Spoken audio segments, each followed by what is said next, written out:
Wandee Goodday.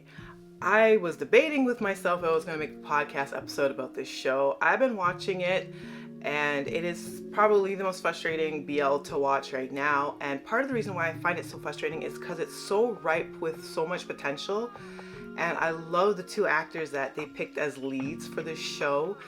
And I have so much complaints, and I just can't keep it in for much longer. I keep putting off doing this because I'm like, I don't like doing negative reviews. I really don't. I like to gush about shows I love. This is a really interesting case because I like this show, and as I said, I really like the actors, and it's ripe with so much potential, and they do get a lot right, but they also get so much wrong.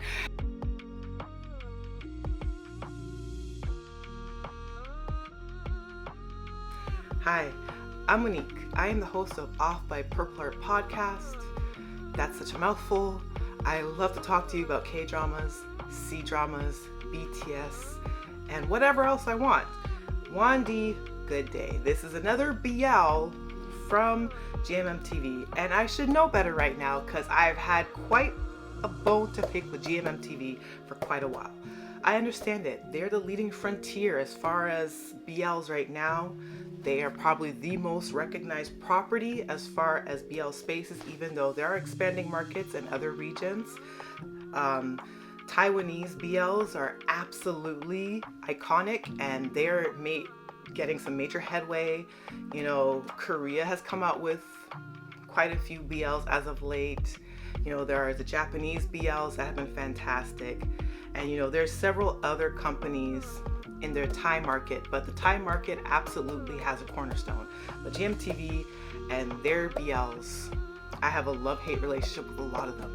I understand the target audience is typically a lot younger, so a lot of tomfoolery is afoot because maybe the audience that they're trying to target, maybe they don't have a lot of confidence in telling more multi-layered storylines because there is a certain subset of people that they want to target, mainly much younger women, I think.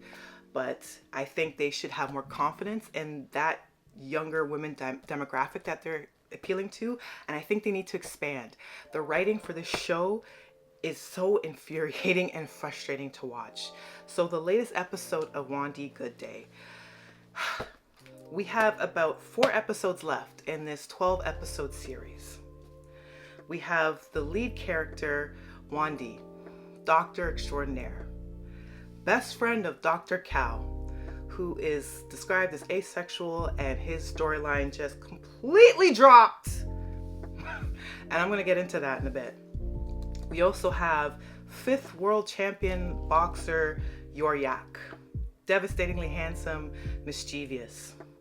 These two end up getting together under the guise of a fake relationship because Wandee has got himself into a little bit of a pickle. He was in love with this senior physician in his hospital who was kind of a mentor to him and kind of a friend, but not really. And 8 years, Wandee has loved on this man in private, and then finally got his courage after frigging 8 years, only for him to be rejected in the most cruelest of ways, and told to his face from this physician that he finds him too vanilla. And then because the hospital that Wandee works in, it doesn't seem like anyone gives a good goddamn about actually their job. They just sit around and gossip and talk all the time, and they gossip about Wandee and the fact that he is obsessed with this man. Wandee takes it upon himself to form a fake relationship with Yoyak to get back and to save face, essentially. And, you know, hijinks ensue. This is a very basic rundown of the plot of Wandee Goodday. It gets a little bit more convoluted and complicated, but I have a real problem with how the latest episode concluded. There's just... We're at episode 8 in this bitch. Episode 8. And still, from this episode, we're still in the fake dating portion of this all. There was this big confession in episode 7. You know, there was this big breakup. There was the whole necklace that was Yoyak's that he had given to Wandee. And for some reason, this necklace is such a vital piece of the storytelling because it shows the depth of emotion that Yoyak does feel for Wandee. Even though it takes him some time to get there to express it, he does end up expressing it. And I gotta give the character Yoyak some credit because he is there, he's expressing his love. But Wandee, man, wow, Wandee. The part of the reason that I think the show frustrates me so much, especially with the main couple and the inclusion of Dr. Tur, is because I feel like they could have achieved pretty similar results as far as dramatic tension and still not make all three parties look really silly. I honestly would have preferred, storyline wise, if Dr. Tur wasn't positioned as an antagonist right off the bat. I think they should have kept in line that he was a mentor and ally to Dr. Wandee. They could have still kept the whole, Dr. Wandee has abandonment issues and he has a lot of insecurities, which is why it's hard for him to speak up and stand up for himself, and it takes him 8 years to confess to someone that he has true feelings for them. I would have been okay with that. And then instead of making Dr. Tur antagonist, they have this sit-down dinner like it happened in the first episode, and Wandee tells him his feelings, and instead of having Dr. Tur go into his kink saying, you're too vanilla for me, he could have very still nicely rejected Wandee, saying, I respect you so much as a colleague, I consider you a friend, I really have a lot of love and I really care for you as well, but unfortunately I am straight and I really feel bad that I misled you. And then Wandee could have still had his reaction where he's in denial, but then has to accept that and has to have, that one storyline of, I have to get over Dr. Tur. And then instead of making Dr. Tur antagonist, we could have made his screen time on camera actually valuable by actually showing him actually coming to terms with the fact that someone that he really loves and respects and really likes and finds charismatic actually has really strong romantic feelings for him, and him, in his own storyline start to explore his own sexuality. What they did was have them locked into this stupid combative scholarship that, for whatever reason, instead of it being merit-based and merited on actual evidence-based research, they're having it on basically a popularity contest in the hospital, which I still don't understand to this point.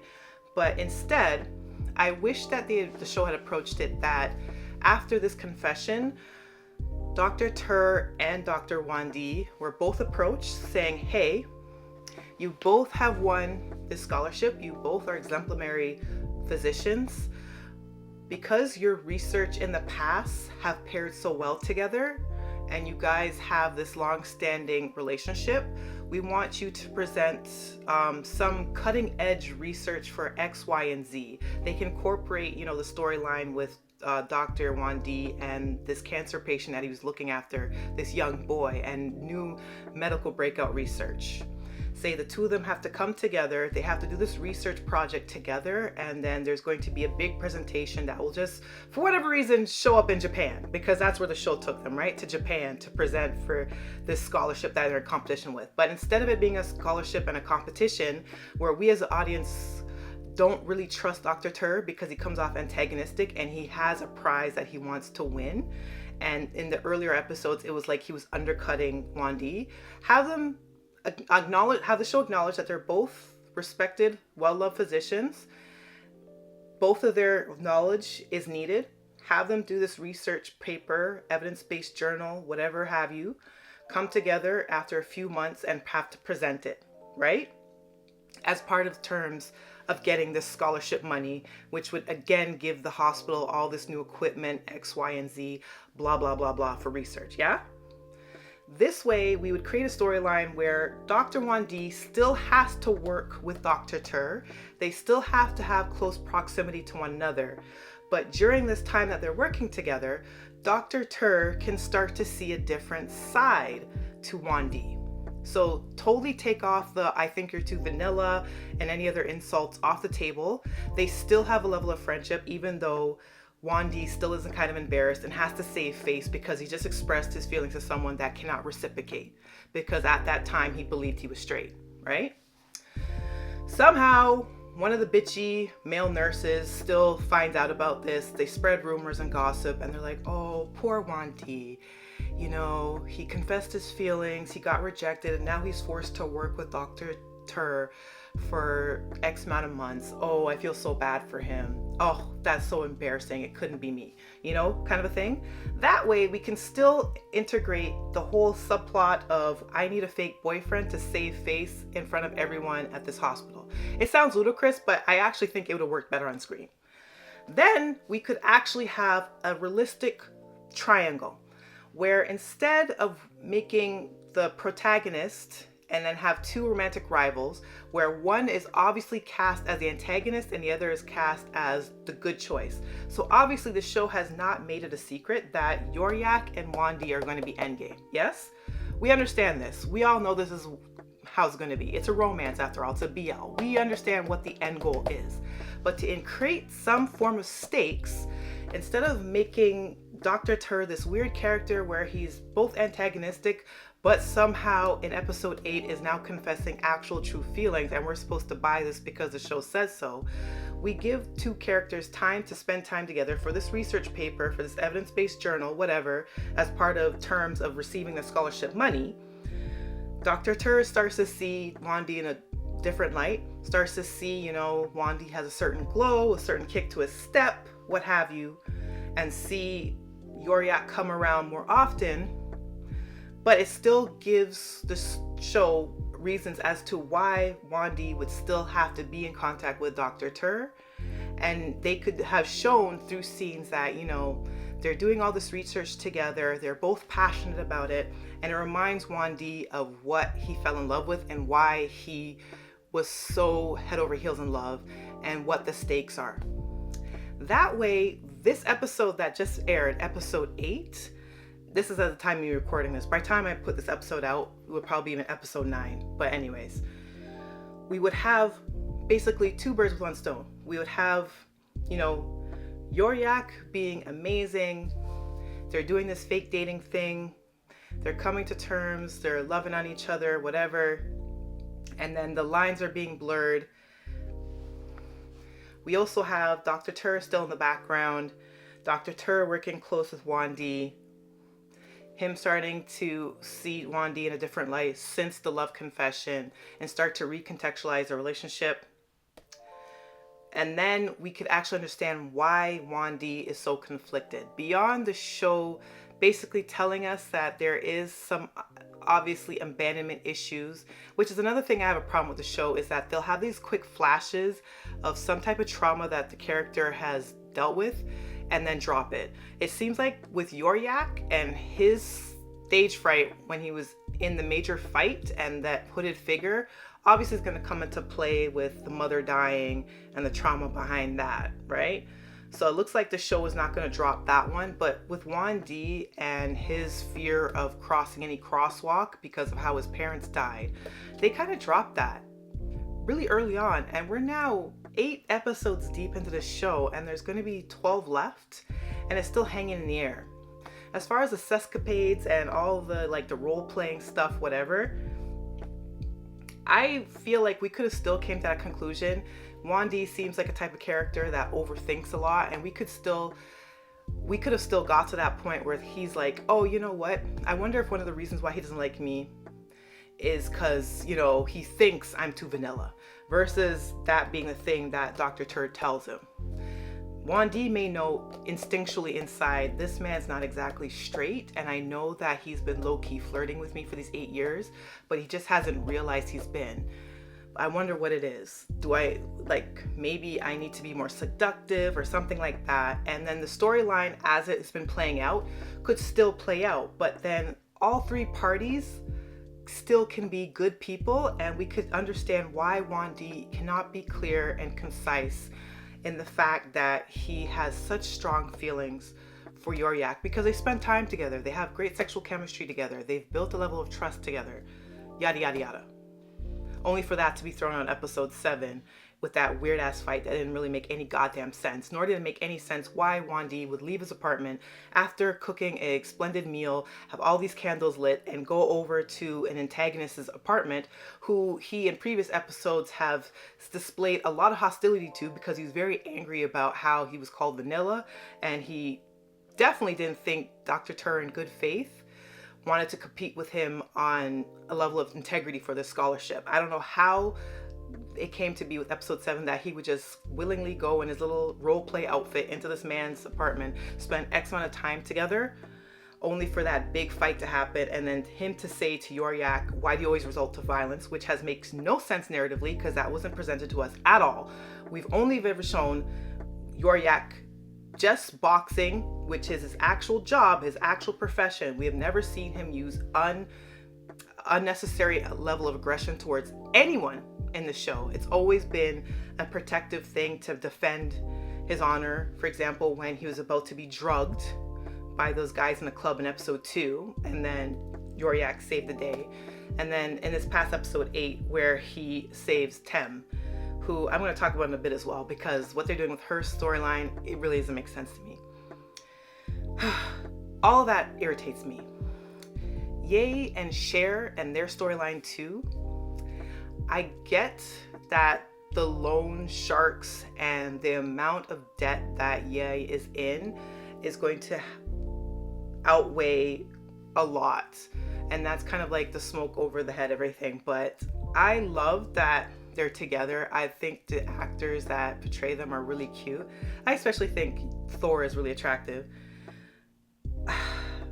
But there's something about that storyline that's really pissing me off too. And the fact that they included the bit that Cher was assaulted really bothers me, because I have a feeling they didn't just drop that nugget for nothing. And this show has a habit of dropping a lot of trauma and not picking back up why they showed that on screen. But I'm assuming this time around, they're going to make it that Cher is going to be the ultimate consequence of Yai not being fully honest. And I think that's really unfortunate, because I don't want to see Cher get physically assaulted again as a consequence for him lying and Yai not being forthright. And I don't like how he talked to his brother after his performance in the ring, when he was obviously going through something extraordinarily traumatic and it was completely out of character and he wasn't performing at all how he usually was.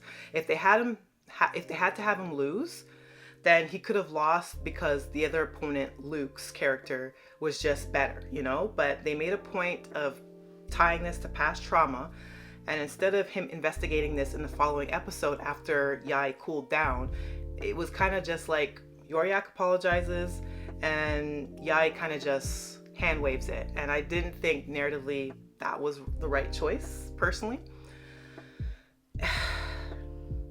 Yai and the debt is really, I'm gonna have to wait and see on that one, to be honest. But I did love the proposal scene, even though I know it was impromptu, so there couldn't have been a ring in time. I still wish Cher was given a ring at the time. But considering how much money Yai is in debt with, I guess it makes sense that he couldn't afford anything, right? But something, I would have preferred something than an invisible ring. But I like that it coincided with the bill passing. I really love that the show was that vocal about how important that bill passing is for gay marriage, and in Pride Month. So happy Pride, as a by the way, even though we're coming towards the end of it. Cal and the entire introduction of him being an asexual character really irritates me, because I really like Drake as the actor. I think he's really charismatic. I was happy to see at the beginning that he had such a prominent role in the show. For them to mention that he's asexual and essentially just drop that, and we're 8 episodes deep and they still haven't picked that back up, I don't have any faith that they're going to do justice to that storyline and that representation. And that really bothers me, not only because they didn't have to do that if they weren't intending on finishing that. I just think Drake is capable enough that he should have had multiple series with him as a lead. And he has good comedic timing. He is cute to boot. He deserves a hunk, and I should have a goddamn show by him right now. And maybe I'm mistaken. Maybe there has been past work that I'm just not privy to. But everything I've seen Drake in, he's been a side character and he's brought charisma and still nothing. But anyway, I just find it really disappointing, especially with this episode and the whole ball situation and the 11th hour and all the dramatic tension, which I didn't care about because it didn't make sense.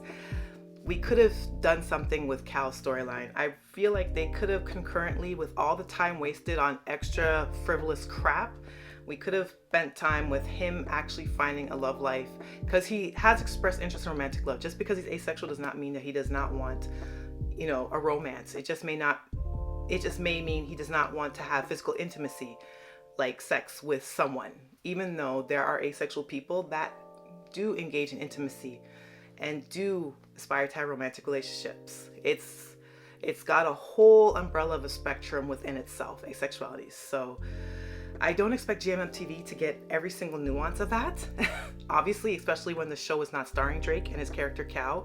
But Dr. Cal has just basically been presented as this smart guy who finally tells all the other characters how stupid they're being. And I figure if they're not even going to use his time to explore his sexuality, at least that one part in one of the episodes where he was counseling a couple and their diminishing sex life and how that's affecting their relationship, I wish they would tap into that a little bit more than for him just to pop up and tell Wandee, you're being stupid again. Can you just make up your mind? Stop lying. Stop pulling these characters around in this merry-go-round. If you were just more forthright, Yoyak, you would avoid a lot of conflict. And, Dr. Wandee just kind of pats him on the head. Like, yeah. And trouble ensues anyway. Tem and Om and the assault that occurred in episode 8 really pissed me off as well. I hate with female characters when they have them basically be damsel in distress just to help the male character see. It just irritates me. I like that Tem was a friend, that she was a confidant for Yoyak, and even though they've been waffling back and forth or going back and forth with his attraction for her, I really wish they had just kept her a friend and not have her now develop feelings in the 11th hour and let her side story get side railed and her, unfortunately, as a character having to be assaulted by someone that she was working with. It really just rubbed me the wrong way. But there's just so much. I keep ranting and raving about this show.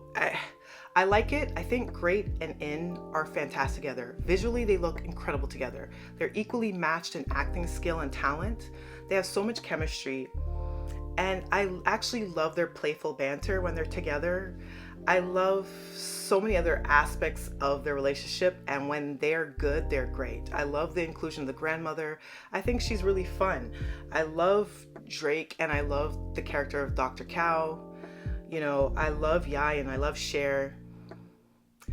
And a lot of the show is really feel good, and I know I should just watch it and enjoy it for what it is. But when you really like something a lot and you see that it has potential to be even more and it just completely undersells that potential, you get irritated. And that's how I am. When I'm really passionate about shows that I like, when I start to see the writing go sideways, I get really, really irked because I love it so much. But maybe I just need to take the critical lens off and just enjoy some shows for what they are, because this is what I did with Last Twilight. I loved the hell of Last Twilight until episode 10, and then there is some writing stuff that really ended up undercutting a really gorgeous show in my opinion. And I love the actors. I loved so much Jimmy and C, and I still love them. I think they're a fantastic unit as well.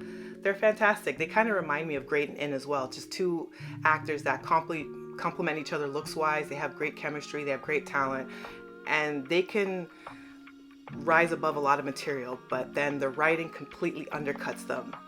And I'm finding the same issues with the show, and it's pissing me off, and I had to rant about it. I could rant some more, but my camera is like flaming out, like it keeps overheating.